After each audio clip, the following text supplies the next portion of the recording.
আমাদেরকে ছাড়া কিন্তু আপনারা চলতে পারবেন না, আপনাদের ছাড়া আমরা চলতে পারবো না। আমরা আসলে শিল্পী, কারণ আমরা সব শ্রোতাদের জন্যই শিল্পী। আফসোস চ্যানেল আই মিউজিক অ্যাওয়ার্ড আমাকে একটুও দেয় নাই। এটা খুবই স্পেশাল একটা বলবো। আর চ্যানেল আই বরাবরই সঙ্গীতের প্রতি একটা আলাদা একটা ভালো লাগা সৃষ্টি করেই রেখেছে, এবং এই জন্য আসলে সাধুবাদ জানাই আমাদের।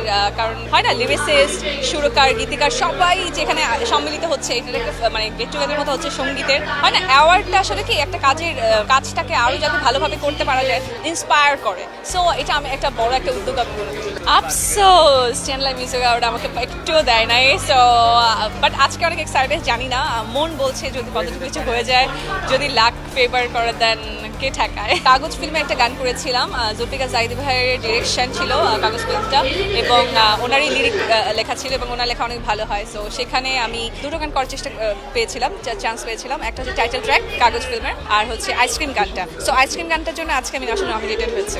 সিসিটিকে অনেক মিস করছি, অ্যান্ড খুবই ভালো গিয়েছে। আমি তো আসলে অনেক বেশি এনজয় করেছি, কারণ ফার্স্ট টাইম আমি সিসিটিতে গিয়েছি। অ্যান্ড সবার সাথে হয় না যে এখানে যেমন সঙ্গীতের একটা আড্ডা, মানে এখানে সঙ্গীতের সবাই একসাথে কানেক্ট হচ্ছি, বাট ওখানে হয়েছে বিভিন্ন অভিনয় শিল্পী, মডেল, খেলোয়াড়, মানে সবার সাথে পরিচয় হয়েছে। তো একটা অন্যরকম একটা ভালো লাগা কাজ করেছে। অ্যান্ড সবাই খুবই আমাদের সাপোর্টিভ ছিল। আমাদের তো স্বপ্নধারা স্পার্টেন্স ছিলাম আমরা সবাই। সো আমরা সবাই মানে আমরা আসলে শিল্পী, কারণ আমরা সব শ্রোতাদের জন্যই শিল্পী। আমরা যারা রাজনীতি করছে, যারা সাধারণ মানুষ, সবার জন্যই কিন্তু আর্টিস্ট।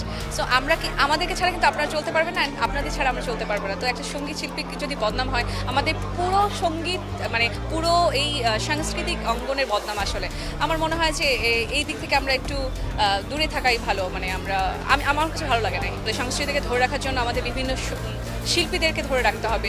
শিল্পীরা যদি এইসব কারণের জন্য যদি ভয় পেয়ে যায়, দেখা যাবে যে আমরা শিল্পী তৈরি হবে না খুব বেশি। সো শিল্পী তৈরির ক্ষেত্রে আমরা আসলে একটু সাপোর্ট করব, শিল্পীদের ওপর আঙুল না তুলি। আমার কাছে মনে হয় যে শিল্পীদের পাশে দাঁড়াবো। অ্যান্ড অনেক সময় দেখা যায় একটা টাইমে শিল্পী সব কিছুর একটা টাইম থাকে। যেমন আজকে আমি কর্নিয়া, নেক্সট টাইমে আরেকজন আসবে। সো এই কর্নিয়ার পার্টটুকুতে কর্নিয়াকে আসলে মূল্যায়ন করা উচিত, কারণ কর্নিয়া কিন্তু কর্নিয়া সব মানুষের জন্য করে কিন্তু কাজ। সঙ্গীত শিল্পী একা হওয়া যায় না। আমি কার জন্য কাজ করছি? আমি দর্শকদের জন্য কাজ করছি। সবাই দর্শক, সেটা রাজনীতিবিদ হোক, পুলিশ হোক, সাধারণ জনগণ, সবার জন্য কাজ করছি। সো আমাদেরকে সাপোর্ট না করলে আমরা কোথায় যাবো বলেন?